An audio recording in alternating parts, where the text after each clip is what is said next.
પછી મુક્તાનંદ સ્વામીએ પૂછ્યું છે, એ નાસ્તિકપણાનો હેતુ તે કોઈ પૂર્વનું કર્મ છે કે કોઈ કુસંગ છે? પછી શ્રીજી મહારાજ બોલ્યા છે, નાસ્તિકપણાના હેતુ તો નાસ્તિકના ગ્રંથ સાંભળવા એ જ છે, અને નાસ્તિકના ગ્રંથને વિશે જેને પ્રતીતિ હોય તેનો જે સંગ તે પણ નાસ્તિકપણાનો હેતુ છે. અને વળી કામ, ક્રોધ, લોભ, અહંકાર, માન અને ઈર્ષા એ પણ નાસ્તિકપણાના હેતુ છે.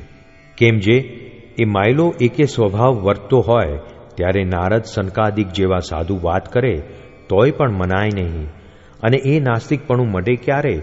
તો જ્યારે શ્રીમદ ભાગવત જેવા આસ્તિક ગ્રંથને વિશે કહી જે જગતની ઉત્પત્તિ, સ્થિતિ, પ્રલયરૂપ એવી ભગવાનની લીલા તેને સાંભળે તથા ભગવાનનું અને સંતનું મહાત્મ્ય સમજે ત્યારે એનું નાસ્તિકપણું જાય અને આસ્તિકપણું આવે.